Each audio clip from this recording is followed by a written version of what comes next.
स्वागत है आपके अपने YouTube चैनल माँ जानकी आर्ट्स क्लासेस में। चलिए आज हम क्लास 12 सब्जेक्ट पॉलिटी का लेसन नंबर 1 देखेंगे। लेसन नंबर 1 का नाम है राष्ट्र निर्माण। लेसन नंबर 1 का नाम है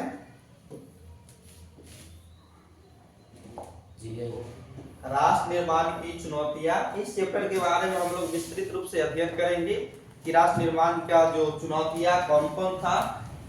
जितने भी बुक में है, एनसीईआरटी हो गया, एसपीपीटी हो गया, उसके सारे पॉइंटों को हम लोग को कवर करना है। चलिए हम लोग चलते हैं चैप्टर पे।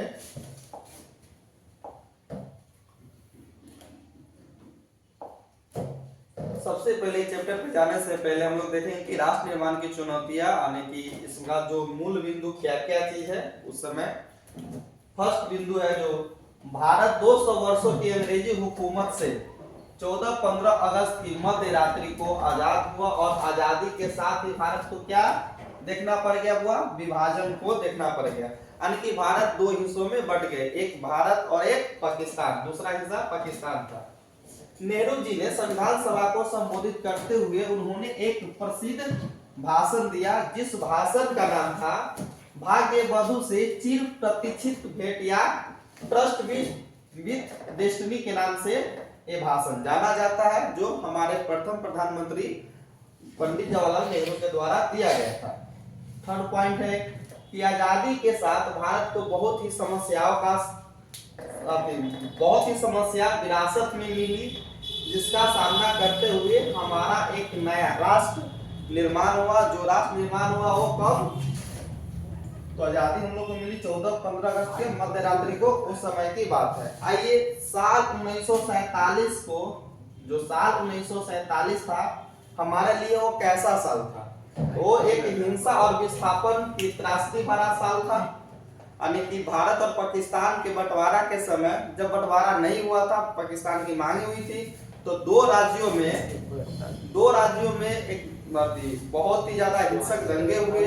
एक पश्चिमी बंगाल था और एक था पंजाब वाला हिस्सा था। लाखों लोग उस दंगे में हुआ मारे गए और घर से बेघर हो गए। ठीक है।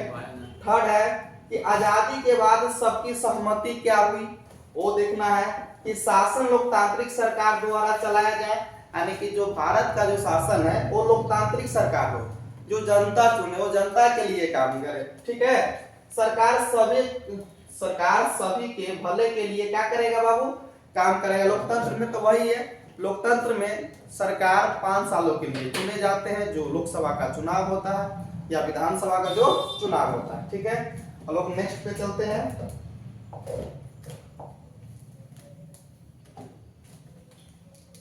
नेक्स्ट है कि राज्यों का विभाजन। क्या बाबू, राज्यों का विभाजन।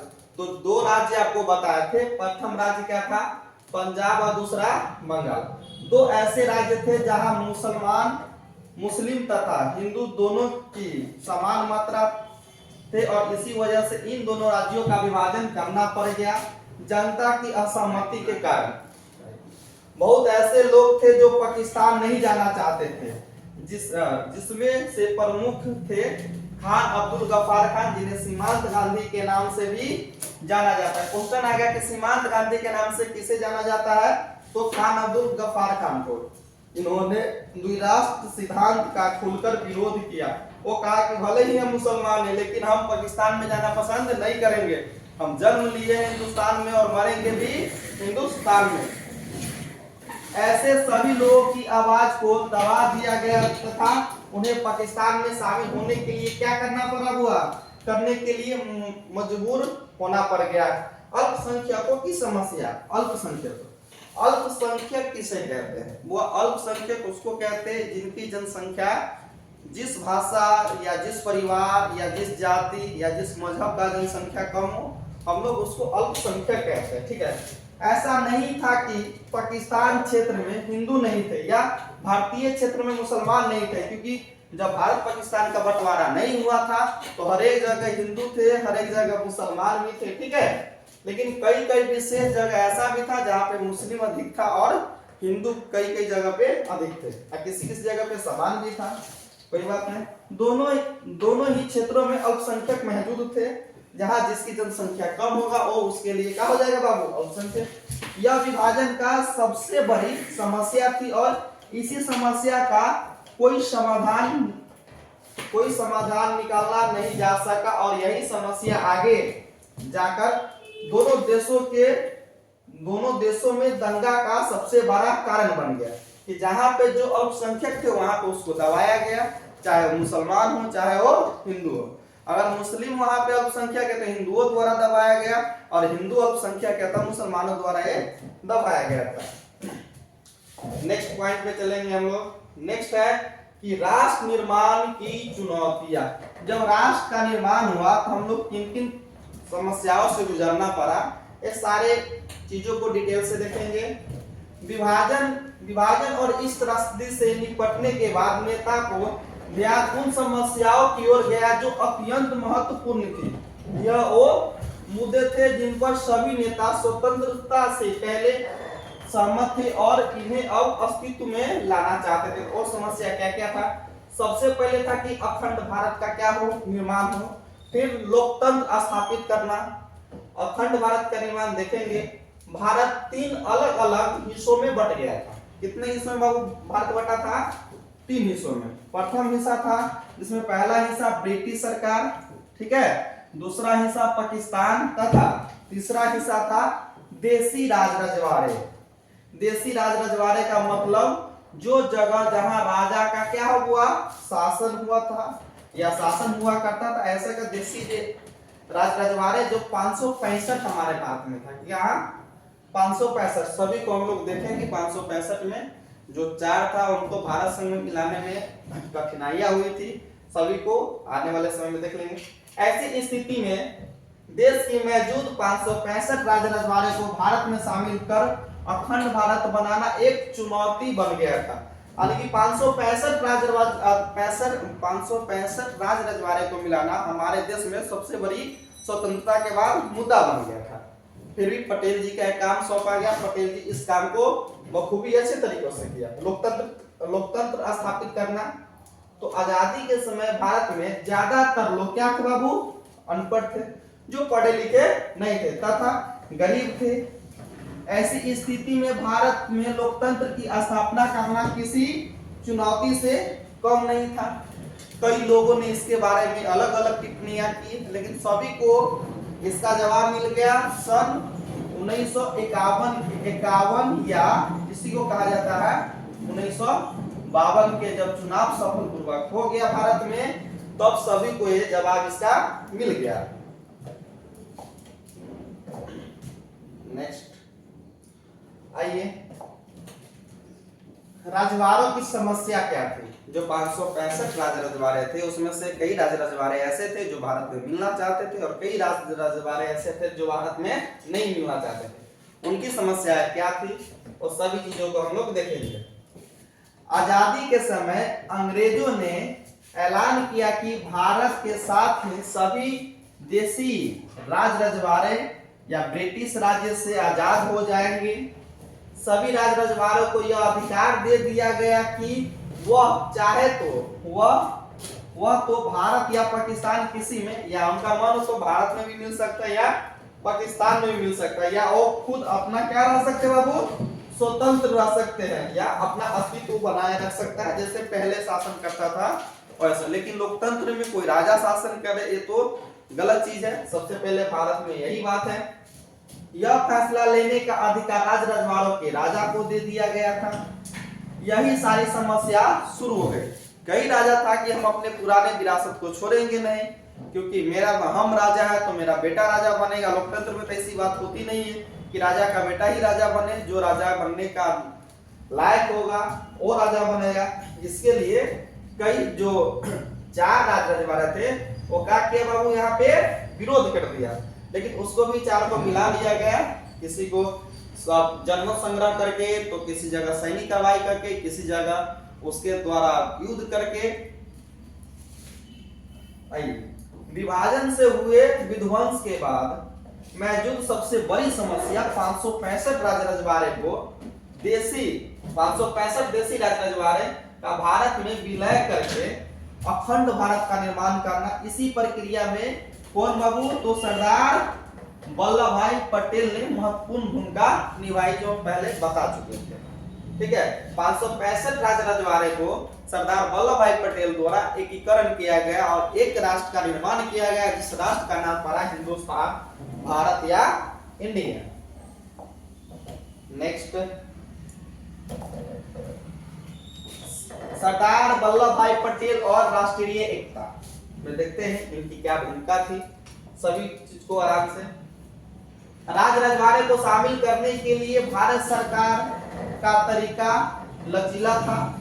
सरकार द्वारा सामान्य बातचीत और बल प्रयोग दोनों तरीकों से जरूरत के अनुसार अपनाया गया। या तो कोई राज्य रजवाड़े सीधे हो जाए या हमें मिल जाए, या नहीं होगा तो पुलिस कार्रवाई करके, सैनिक कार्रवाई करके हम लोग उसको मिलाने का प्रयास करेंगे।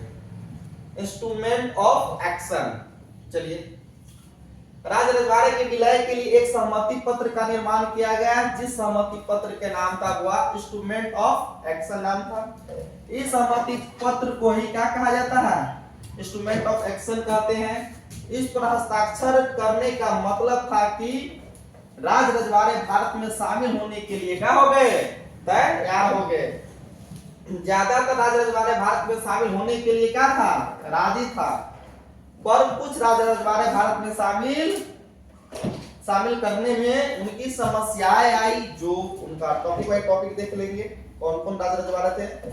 फर्स्ट पॉइंट देखेंगे कि सभी राज्य रजवाड़े को भारत में शामिल करने का श्रेय सरदार वल्लभ भाई पटेल को जाता है। तो सभी राज्य रजवाड़े को एकीकरण या एक भारत का निर्माण करने में इनका सबसे बड़ा श्रेय है, तो सरदार वल्लभ भाई पटेल का। देश के प्रथम गृह मंत्री है, प्लस उप प्रधानमंत्री भी सरदार वल्लभ भाई पटेल थे, लिख लीजिएगा जो बच्चे नहीं जानते हैं। उनकी सूझबूझ और राजनीतिक ज्ञान के द्वारा उन्होंने सभी राज्य रजवाड़े को मानकर भारत में शामिल करवाया और अखंड भारत का क्या किया हुआ, अखंड भारत बनाने का एक अहम योगदान दिया। आज हम लोग नहीं तो जितने राज्य रजवाड़े उतने पासपोर्ट वीजा लेके हम लोग घूमते रहते हैं आज अपने भारत में। उनके इन्हीं योगदान की वजह से गांधी द्वारा उन्हें लौह पुरुष की उपाधि दी गई और साथ ही साथ वह देश के पहले गृह मंत्री भी बने। तो लौह पुरुष किन्हें कहा गया, लौह पुरुष जो सरदार वल्लभ भाई पटेल को उपाधि मिली थी लौह पुरुष, वो उपाधि किसने दिया था, तो वो उपाधि दिए थे महात्मा गांधी। ठीक है, वो महात्मा गांधी के द्वारा दिया गया था। और सरदार की उपाधि किसने दिया था, तो बरदौली आंदोलन में महिलाओं द्वारा सरदार वल्लभ भाई पटेल को सरदार की उपाधि दी गई थी। ठीक है, तो इनके जो उपाधियां हैं इनको याद कर लीजिएगा। आइए तीसरा, वर्तमान दौर में सरकार द्वारा वल्लभ भाई पटेल के सम्मान में एक स्टैचू बनाया गया, जिस स्टैचू का नाम है स्टैचू ऑफ यूनिटी का निर्माण किया गया, जो गुजरात के नर्मदा नदी के तट पर है और विश्व के कुछ सबसे बड़े स्टैचू में से क्या बाबू एक है, कि जो हमारे यहाँ के लौह पुरुष था उनके स्टैचू का नाम है स्टैचू ऑफ यूनिटी।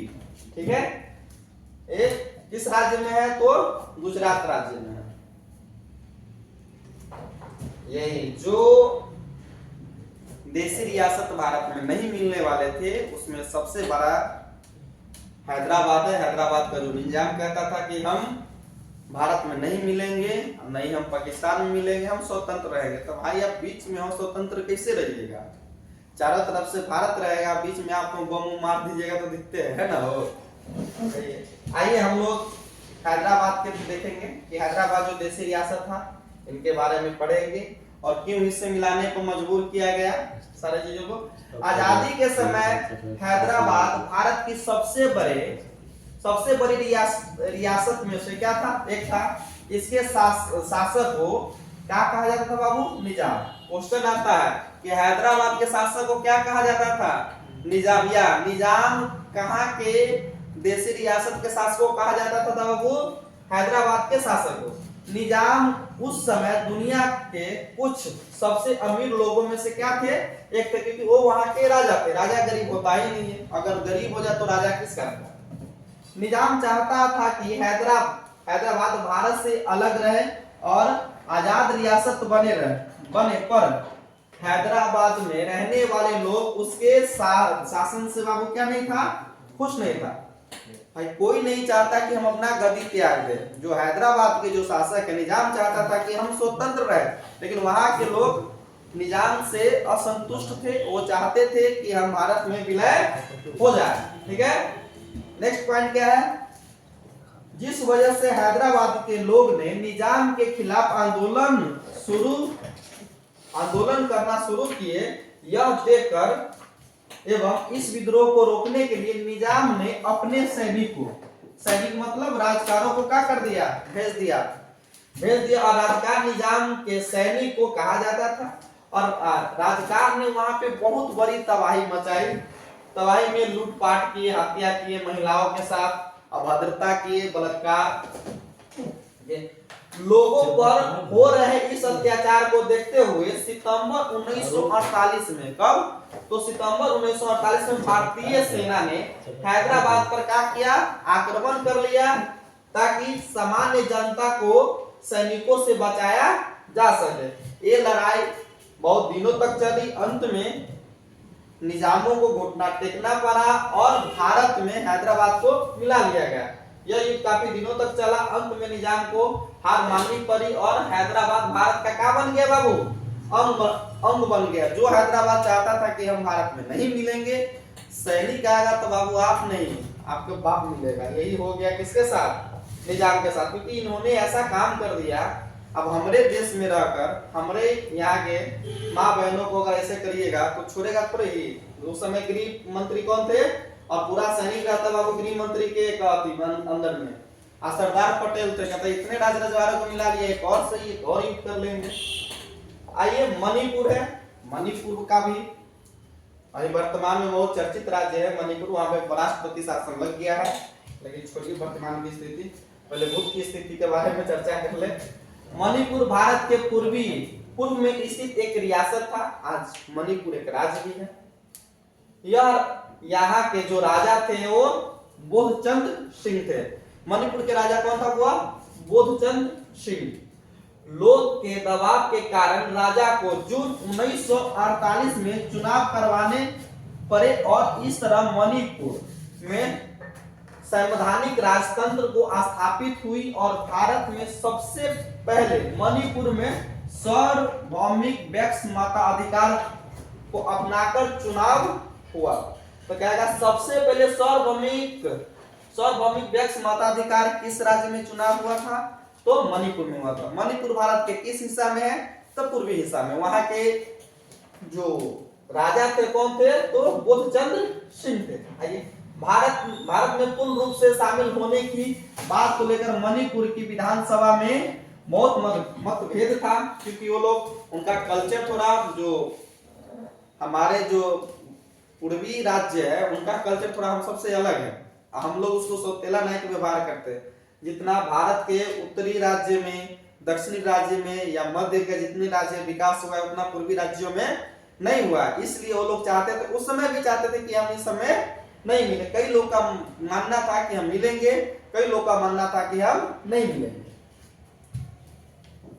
कांग्रेस चाहती थी कि मणिपुर पूरी तरह से भारत में शामिल हो जाए, पर बाकी पार्टियां ऐसा नहीं चाहते थे। कांग्रेस का स्थापना कब हुआ था? 1885 में हुआ था। लिख लीजिए, कांग्रेस का स्थापना कब बाबू? 1885 में। पूछता है कि संस्थापक कौन थे? तो एओ ह्यूम। अगर विधानसभा में भारत से अलग रहने का प्रस्ताव पास हो जाता तो मणिपुर भारत में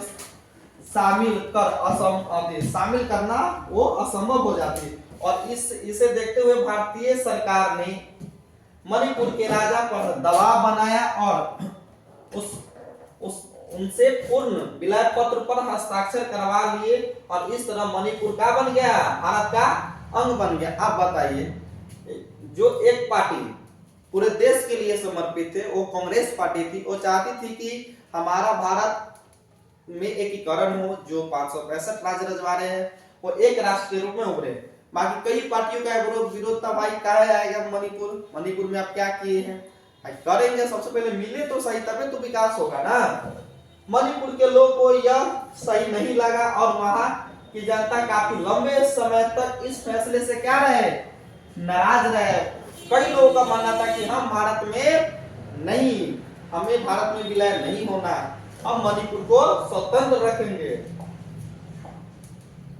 सरकार क्या है, किसी का चलता है। आइए जम्मू कश्मीर, जम्मू कश्मीर तो अभी भी एकदम बवाल वाला जगह है। भारत के सबसे उत्तरी राज्य, भारत के सबसे उत्तरी हिस्सों पर जम्मू कश्मीर क्या है, जम्मू कश्मीर राज्य स्थित है, सबसे उत्तरी हिस्सा। आजाद होने से पहले जम्मू कश्मीर एक क्या रियासत हुआ करता था, जिसके राजा कौन थे, हरि सिंह थे।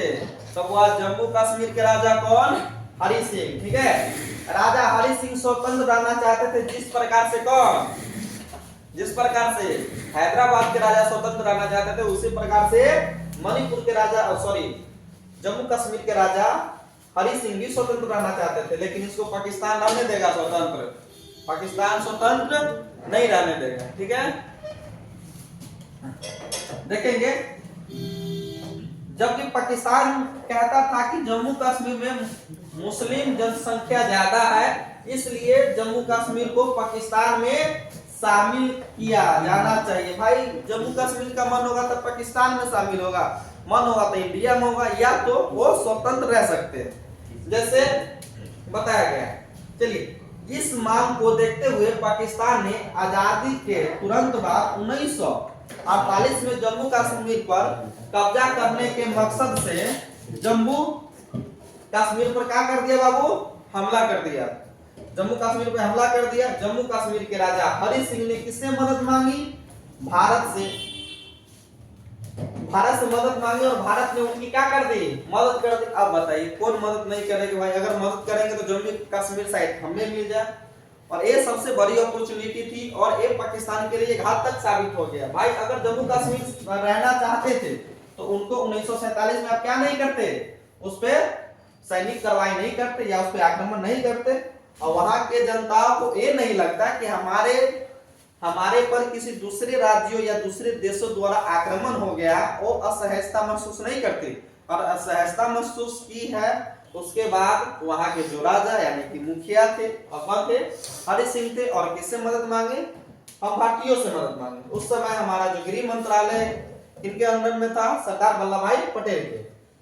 इसी दौरान जम्मू कश्मीर के राजा हरि सिंह ने भारत के विलय पत्र पर यानी इंस्ट्रूमेंट ऑफ एक्सप्रेशन पर हस्ताक्षर किए और आधिकारिक तौर पर जम्मू कश्मीर भारत का क्या हो गया बाबू, हिस्सा बन गया, ठीक है। तो भारत और पाकिस्तान का प्रथम लड़ाई कब हुआ, तो 1947 में, ठीक है। भारत और पाकिस्तान का प्रथम लड़ाई 1947 में हुआ। वो किसके लिए हुआ, तो एक रियासत के लिए हुआ, जिस रियासत का नाम था जम्मू कश्मीर, ठीक है। दूसरी बार जो लड़ाई हुई 1965, तीसरा हुआ 1971 और चतुर्थ हुआ 1999। अभी तक हम लोग खुलकर जो लड़ाई हुआ है पाकिस्तान से 1947, 65, 71 और 99, 4 लड़ाइयां लड़े। तो कई कई जगह पर आपको देखने को मिला कि भारत और पाकिस्तान के बीच में प्रथम लड़ाई कब हुई, तो 1947 में। इसको याद कर लेंगे बाबू, ठीक है। इस दौरान यह भी कहा गया कि स्थिति सामान्य हो जाएगी तो वहां पर जनमत संग्रह कराया जाएगा कि वहां के लोग किस देश में शामिल होना चाहते हैं। भारत के लोग कहा कि भाई जनमत संग्रह कराएंगे तो मुस्लिम हो सके तो किसके विपक्ष में चल जाए, पाकिस्तान के। आज तक वहां पे जनमत संग्रह कराया ही नहीं। 1947 के युद्ध के दौरान पाकिस्तान ने जम्मू कश्मीर के कुछ हिस्सों पर कब्जा कर लिया, जिसे पाकिस्तान आजाद कश्मीर कहते, जिसे पीओके, भारत द्वारा इसे पीओके कहा जाता है। यह जनमत संग्रह आज तक नहीं कराया गया है और जम्मू कश्मीर को धारा 370 के तहत विशेष अधिकार दे दिए गए हैं। तो एक बार विशेष अधिकार दिया गया धारा 370, तो हमारे भारतीय संविधान में संशोधन की प्रक्रिया भी है, ठीक है। बाबा साहब भीमराव अम्बेडकर संशोधन की प्रक्रिया ऐड किए, अनुच्छेद 368 के अनुसार दक्षिण अफ्रीका से लिया गया, ठीक है। और इसी के तहत 2019 में जम्मू कश्मीर को विशेष राज्य का दर्जा से क्या कर दिया गया, मुक्त कर दिया गया। आइए वर्तमान में जम्मू कश्मीर की स्थिति तो खुद में देखें तो वर्तमान में देखेंगे। वर्तमान में 2019 में सरकार द्वारा अनुच्छेद 370 को रद्द कर दिया गया, रद्द हटाया नहीं गया, उसमें संशोधन हुआ है, इसमें संशोधन हुआ। जम्मू कश्मीर को विशेष राज्य का दर्जा समाप्त कर दिया गया। वर्तमान में जम्मू कश्मीर 2 केंद्र शासित प्रदेश में बंट गए, जम्मू कश्मीर एंड लद्दाख। ठीक है, राज्यों का पुनर्गठन देखेंगे। देशी रियासत के विलय के बाद सबसे बड़ी समस्या थी कि किस तरह से देश में राज्यों की सीमाओं को निर्धारित किया जाए। ऐसे करना इसलिए जरूरी था कि ताकि एक समान संस्कृति और भाषा वाले एक राज्य में रह सके और ब्रिटिश शासन काल में राज्यों की सीमा पर खास ध्यान नहीं दिया गया था। जबकि कोई नया क्षेत्र ब्रिटिश शासन के अधीन आ जाता था तो उसे नया राज्य बना दिया जाता था या फिर पुराने राज्यों में ही शामिल कर दिया जाता था। इसी वजह से राज्यों की सीमाओं का पुनर्गठन करना जरूरी था कि जिस भाषा समुदाय के लोग होंगे और एक राज्य में रह जाएंगे, वहां पे कोई आंतरिक गड़बड़ी या आंतरिक भेदभाव नहीं होगी। आंतरिक लड़ाइया से बचने के लिए राज्यों का पुनर्गठन करना बहुत जरूरी था। इसी पे कुछ पॉइंट्स है, उसको देखेंगे। भाषा के आधार पर बनने वाला पहला राज्य आंध्र प्रदेश था। इसमें थोड़ा इतिहास इसका जान लेंगे।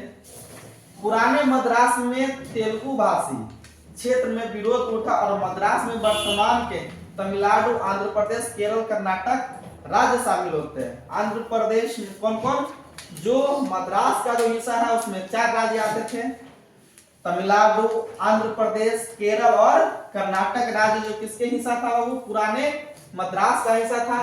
यह विशाल आंदोलन आंध्र प्रदेश नामक एक अलग राज्य बनने की मांग को लेकर तथा तेलुगु भाषी क्षेत्र को एक अलग कर आंध्र प्रदेश बनाया जाए, इसके लिए उठा था।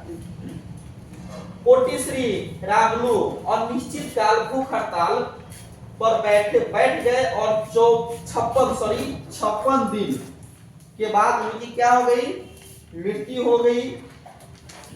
हो गई। कोटी श्री रामुलु की मृत्यु के बाद हिंसक आंदोलन शुरू हो गए, लोग सड़क पर आ गए। कांग्रेस विधायकों ने इस्तीफा दे दिया। कांग्रेस विधायकों ने इस्तीफा क्यों दिया, क्योंकि बात कब की हो रही है बाबू, 1952 और 53 की बात है। कब, 1952 और 53 की बात है। ठीक है, 1952-53 में तो 1952 में चुनाव हुआ था। उस चुनाव में जो सरकार बनी थी कांग्रेस की ही बनी थी और नेहरू जी इस बात को सुन नहीं रहे थे। ठीक है, तो नेहरू जी के सुनने के लिए वहां के उनके अपने विधायकों ने इस्तीफा दे दिया, जो मद्रास क्षेत्र के विधायक थे। ठीक है, अंत में नेहरू सरकार ने आंध्र प्रदेश की मांग मान ली और 1952 में आंध्र प्रदेश भाषा के लेकर 1952 में आंध्र प्रदेश भाषा के आधार पर पहला राज्य बना। तो भाषाई आधार पर पहला राज्य बनने वाला प्रथम राज्य कौन था, तो आंध्र प्रदेश। और राज्य बना था 1953। कब बना था बाबू, 1953 में बना था। ठीक है, आइए ये समस्या क्या क्या उत्पन्न हुआ सभी चीजों को देखेंगे। और उसमें जो राज्य बना था, जो नए राज्यों का 6 केंद्र शासित प्रदेश बने थे और 14 राज्य बने थे, उनको एक अच्छे नियमानुक्रम देख लेंगे हम लोग। जो ये समस्या था उसको देखेंगे। भारत के नेता को यह डर था कि अगर भाषा के आधार पर राज्य बनाए गए तो अव्यवस्था फैल सकती है और देश के टूटने का खतरा पैदा हो सकता है। इसी के साथ ऐसा करने से सरकार का ध्यान अन्य मुद्दों पर भटक सकता है। देश में राज्य का पुनर्गठन के मुद्दे को लेकर आंदोलन शुरू होने लगे और सबसे बड़ा आंदोलन हुआ किसमें, मद्रास में। जो अभी हम पढ़ाए थे, तेलुगु भाषा बोलने वाले मद्रास में एक अलग राज्य चाहते थे, जिस राज्य को नाम लोग आंध्र प्रदेश का मांग कर रहे थे। ठीक है, मद्रास की उपस्थिति लगभग सभी राजनीतिक पार्टियों में और तेलुगु भाषी राज्यों को बनने के पक्ष में थे, क्योंकि वहां पे एक व्यक्ति थे, वो 56 दिन तक क्या थे बाबू, भूख हड़ताल पे थे। जबकि केंद्र सरकार द्वारा मांग पूरी नहीं की गई तो काफी विधायकों ने इस्तीफा, जो कांग्रेस के विधायक है उन्होंने क्या कर दिया, इस्तीफा अपने सरकार के विरुद्ध दे दिया। पूरे मद्रास में अव्यवस्था फैल गई, लोग बड़ी संख्या में सड़क पर आ गए और हिंसक घटनाओं ये होने लगा। इनका परिणाम जो ये निकला, इस स्थिति को देखते हुए केंद्र सरकार को झुकना पड़ा 1952 दिसंबर। कब है बाबू? 1952 दिसंबर में एक प्रस्ताव लाया कि आंध्र प्रदेश नामक एक राज्य बनने की घोषणा कर दी। घोषणा हुआ 1952 में, लेकिन आंध्र प्रदेश राज्य कब बना? 1953 में। ठीक है, घोषणा और बनना दोनों अलग चीज होता है। घोषणा कर दिया गया कि पटना में एक एम्स और बनेगा, लेकिन आज तक बनेगा नहीं, आज तक बना ही नहीं। लेकिन बन जाएगा तो पता होगा ना कि चलिए 2025 में घोषणा हुआ था, 2030 में क्या बन गया? एक एम्स बन गया। यहाँ पे है कि राज्य पुनर्गठन आयोग। तो राज्य पुनर्गठन आयोग कब बना बाबू? 1953 में बना था।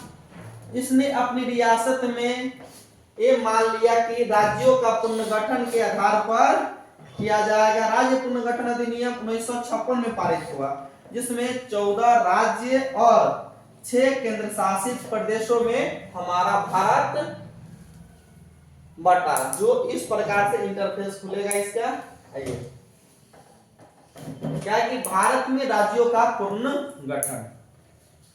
वर्ष 1956 में गठित राज्य पुनर्गठन आयोग में 14 राज्य और 6 केंद्र शासित प्रदेश का क्या हुआ बाबू? गठन का सुझाव दिया गया। और वर्तमान में हमारे यहाँ 28 राज्य और 8 केंद्र शासित प्रदेश है। राज्यों को 4 श्रेणी में वर्गीकृत किया गया, ए, बी, सी, डी। जो प्रथम अनुसूची था, ए में निर्वाचित राज्य विधानमंडल जो राज्यपाल द्वारा शासित होंगे, जिसमें आंध्र प्रदेश भाषाई आधार पर गठित राज्य का बाबू 1953 में था। बी में पूर्व रियासतें जो थी वो था। सी में मुख्य आयुक्तों के प्रांत पर कुछ रियासत था। डी में अंडमान निकोबार द्वीप समूह। हमारे संविधान में प्रथम संशोधन 1951 में हुआ। कब हुआ? 1951 में। और ये है कब? 7वां संविधान संशोधन 1956 में, जिस समय लागू राज्य पुनर्गठन आयोग पारित हुआ था। भाग ए और बी के राज्यों के बीच को अंतर को क्या कर दिया गया? समाप्त। भाग सी के राज्यों को समाप्त कर दिया गया। अपूर्ववर्ती राज्य, पूर्ववर्ती जो 7 वनों की नगरी वाला जो राज्य है उसको हम लोग पूर्ववर्ती राज्य कहते हैं। ठीक है, पूर्ववर्ती राज्यों की कुल पूर्ववर्ती और राज्यों की कुल संख्या 14 और केंद्र शासित प्रदेशों की 6 थी। इसमें 1956 के बाद जो राज्य था, संशासित प्रदेश थे, इनका पुनर्गठन निर्माण हुआ। और कौन राज्य किससे अलग हो गया, उससे पहले वो क्या कहा जाता था, सभी चीजों को बारीकी से देखेंगे। फर्स्ट में हुआ बॉम्बे से अलग हुआ गुजरात और महाराष्ट्र। जो बॉम्बे पुनर्गठन अधिनियम 1960 में, तो गुजरात और महाराष्ट्र कब नया राज्य बना था? 1960 में। इसको लिख लेंगे सभी लोग। असम से नागालैंड, असम से कौन काफी अलग हुआ है? तो नागालैंड। तो नागालैंड राज्य अधिनियम 1962 के तहत, तो नागालैंड एक नए राज्य के रूप में कब आया था? 1962 में। पंजाब से हरियाणा, पंजाब पुनर्गठन आयोग 1966 में। तो हरियाणा कब नया राज्य बना था? 1966 में बना था। ठीक है, मेघालय, असम से मेघालय तक पूर्वोत्तर क्षेत्र पुनर्गठन अधिनियम 1971।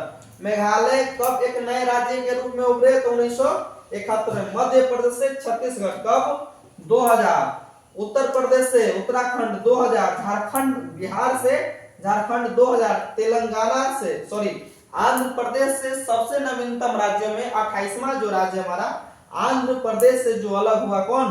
तेलंगाना। ये आंध्र प्रदेश पुनर्गठन अधिनियम 2014 के द्वारा ये अलग हो गए। इसमें देखें कि राज्य का दर्जा देने के बाद गठित राज्य कौन कौन है। जब वो राज्य को, जो 14 राज्य तो हम लोग देख लिए, उसके बाद कौन कौन राज्य बना था उसको हम लोग देखेंगे। तो हिमाचल प्रदेश 1900 कब बना? 1970 में। मणिपुर और त्रिपुरा बना 1971 में। सिक्किम सबसे इंपोर्टेंट है बाबू, सिक्किम सबसे महत्वपूर्ण वाला प्रश्न है कि सिक्किम एक नए राज्य के रूप में कब उभरा?